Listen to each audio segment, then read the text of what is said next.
Hey everyone, my name's Walter, and I'm finally back here to talk about neckbeards again. Neckbeards are gentlemen who like to dress sharp and practice martial arts. They often like things like Cheetos, Mountain Dew, and moving the Bibles to the fiction section. We're mostly going to be focusing on their romantic efforts in today's story, so let's just begin with more neckbeards from Reddit. This story comes to us from Reddit Neckbeard Stories. That one time I dated a neckbeard. I dated a type B neckbeard in my freshman year in high school. I say type B because he wasn't fat at all and he didn't wear a fedora, but everything else is pretty spot on. He was just a little taller than me and extremely skinny. He had greasy hair that he always spiked up, a face full of acne, a black trench coat he wore even when it was warm, and while his smell wasn't exactly overwhelming, it was definitely noticeable. It was a combination of sweat, fast food, and cat urine. We had one class and lunch together. I was very much the awkward, quiet girl who would rather read than talk to people, so I was a little surprised when he started talking to me. He had noticed the anime pictures in my binders, and we got to talking about different shows we liked. We also had similar tastes in music and movies, and he always came off as very nice. So eventually I mustered up the courage and asked him out. I had never had a boyfriend before, so I was super excited when he said yes. It went downhill almost immediately.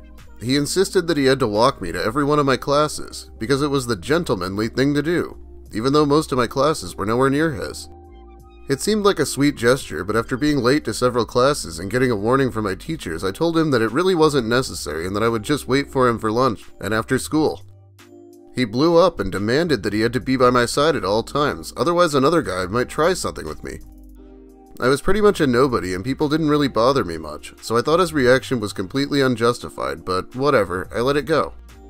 Ah yes, he sounds like quite the gentleman. Must have been very dangerous getting to classes before he was there.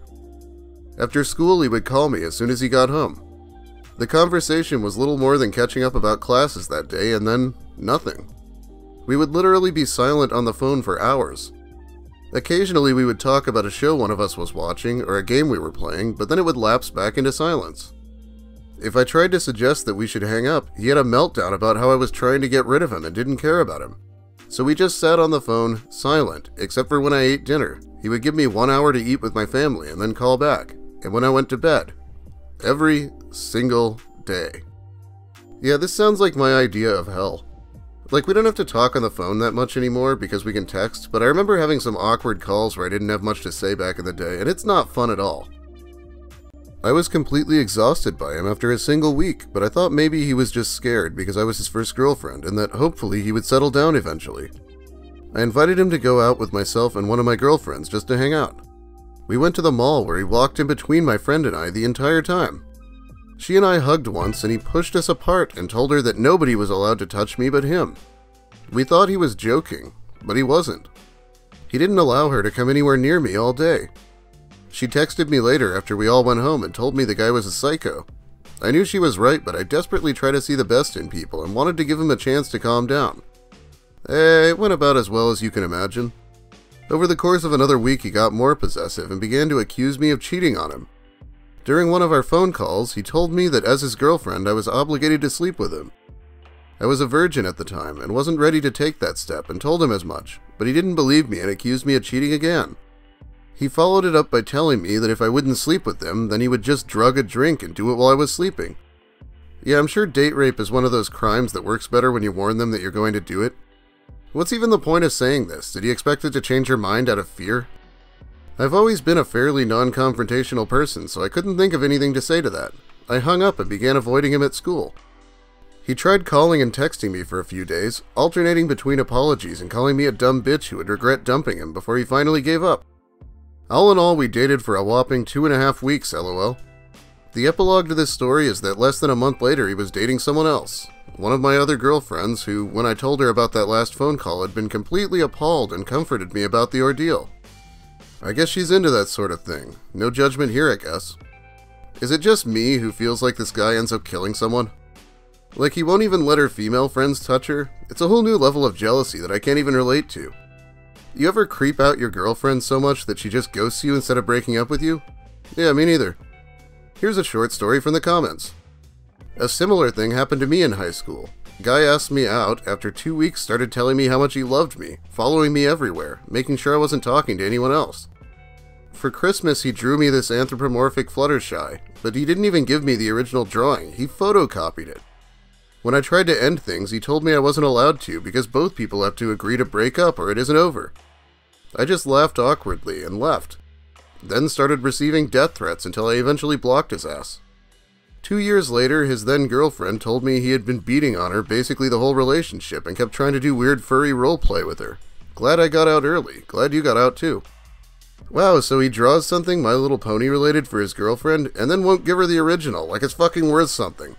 That's pretty funny. Anyway, I feel like we should head over to Reddit Just Neckbeard Things and read some posts. OM gosh, I love ribs and I can cook them like the best restaurant you've ever been to. Your skin is beautiful, Nikki. And your eyes? Your petite little beauty marks on a beautiful woman's skin. I always think of them as targets where I want to plant at least 20 kisses. I hate these ones worse than the guys that are just being overtly sexual, because these guys probably think they're better than the ones who are just sending dick pics, but I'm not so sure they are. Axe body spray is a good alternative to taking showers. What difference does it make?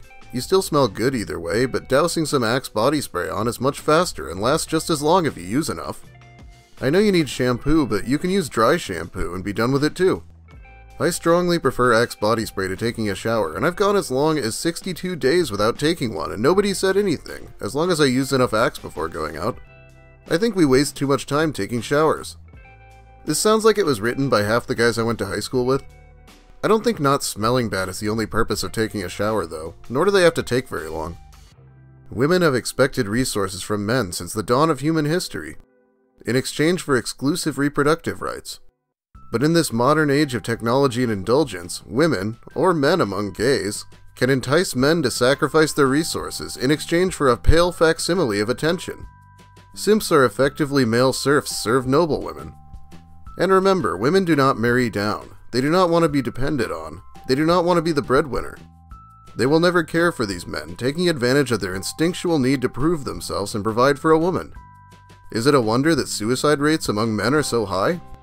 And single motherhood with multiple children from multiple men who are not theirs so high? A state that is often impoverished and leaves children, especially male children, lacking in development. If women do not want to be married, at-home wives and mothers, that is fine, but it is high time men wisen up and raise their standards. God, in my opinion, it doesn't affect me if guys want to give their money to cam girls or follow a woman who isn't into them around. What the hell do I care what they're up to? Why aren't you responding, kitten? Is Daddy gonna have to punish you after I get back from the Magic the Gathering tournament? Hopefully you haven't drank all my Mountain Dew Baja Blast, kitten. Yes, it's obviously satire, but I still wanted to read it. I understand not liking the extremist feminist, but wanting a subservient wife-slave is extremely gross. Go buy a sex doll or a waifu pillow if you want that, instead of trying to force a real woman into some outdated gender role. Over time and space, about 90% of wives approximate that ideal, and there are damned good reasons for it. The developed world did not simply emerge out of thousands of years of ignorance in 1900 and suddenly figure everything out. We are all the subjects of a breathtakingly irresponsible experiment. 90% of wives are basically subservient slaves, he says. Let me know in the comments if you're a wife who isn't or have a wife who isn't. I'm sure there's plenty. Good lord, the Neckbeard subreddit sucks this week. Let's go read another story. Is it because I'm fat? Nope, it's your personality. Some brief facts about myself. I'm a lesbian. In high school, I wasn't out, or even completely aware of my sexual orientation, but I wasn't really interested in boys at all. In the 10 years since, I've dated people of all different sizes, and I'm not thin either, so weight has never really been something that influenced my attraction to someone else.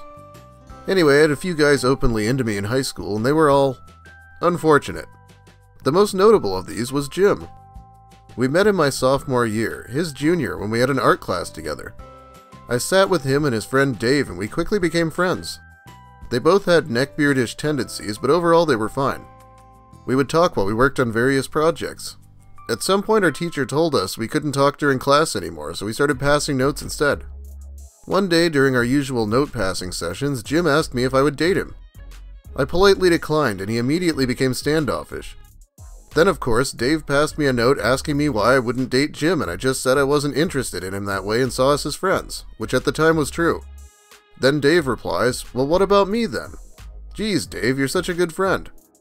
I think most people have enough awareness to wait a week or more before asking out the same girl as their friend. Instead of 2 seconds. A little while later, prom was approaching, and Jim asked me to be his date. Once again, I declined, even on the basis of going as friends, because I didn't want him to get the wrong idea. Some of my friends thought I should have said yes, just because only juniors and seniors could attend prom unless they had an older date. However, I wasn't that desperate. Not much else happened that year. Then, the next year, we shared a broadcasting class where we had to do a lot of group. I teamed up with Jim and 4 others, including my friend Lisa. Lisa was also pretty good friends with Jim at that point. Lisa was a sweet girl, but kind of known for being a bit promiscuous. One Monday, she came up to me really upset about something that had happened with Jim over the weekend. Jim worked as a cashier at the local grocery store. That weekend, Lisa came in with some boy she was fooling around with, said hi to him, and then left. For some reason, this caused Jim to text her, "Fuck you, slut, I hope you get AIDS and die." Of course, I was pretty appalled and decided to keep my distance from Jim from then on, just interacting with him enough to get our group projects done. A few months later, our class took a field trip to the local college to tour their mass communications department. I brought my digital camera with me and snapped some selfies with several of my friends that were there, including a few with Jim, and he stuck pretty close to me throughout the tour. Then on the bus ride back, he started texting me, once again asking me out. I gave the same response as I did previously, but this time he was irate. "All you shallow girls are the same. It's because I'm fat, isn't it?" Nope, unfortunately your personality is piss poor. You're rude, whiny, creepy, and none of that has to do with your weight or the wispy hairs on your chin and neck. Thankfully, the year was almost done at that point, and I didn't have to deal with him much longer. However, over the next few years, I saw frequent Facebook posts from him with similar themes. Women are shallow sluts, and nobody will give him a chance, even though he's so nice. Yeah, okay. Well, his problem solving's impeccable already. Imagine deciding, whether it's true or not, that women don't find you attractive because you're fat, and then deciding to try to shame them into dating you anyway instead of trying to lose weight. Yeah, sounds like our friend Lucas Werner, doesn't it? 3 years later, when I was a sophomore in college, I got a text from a random number one day. Turns out it was Jim, shockingly apologizing for making me uncomfortable when we were in high school. I was pretty amazed at his maturity, and we struck up a conversation. However, it pretty quickly turned weird. He started sending me stuff like, "Do you believe that the world is a lie? We are all in hell, and the demons walk among us?" When I said, I don't know, I've never thought of anything like that, lol. He told me, "You're not the same as you used to be. You're not as deep." What? We literally never had any conversation resembling that in high school, to my knowledge. I never heard from him again after that. Later, he even got married wearing a Bass Pro Shop t-shirt. Weird choice, but I'm glad he found someone deep enough for him. You're not as deep as you were in high school. It sounds like a joke just saying it, let alone alongside talk about demons walking among us. At least he wasn't hitting on her after she explicitly said she was a lesbian. We get a lot of that here. Anyway, that's about all the time I have for you today. Thanks for watching, everyone. If you liked the video, please leave a like. If you have something to say, let me know in the comments. I definitely read all the recent comments. The ones on older videos, I probably don't remember what they're talking about. If you're new here and like the content, subscribe for more of the same. We'll hit 10,000 subscribers again eventually, I think. I'm not sure what I'm doing next, but I have some more relationships from Reddit soon, and maybe more of this even. Have a great day, everyone, and don't let the neckbeards know if you're into anime.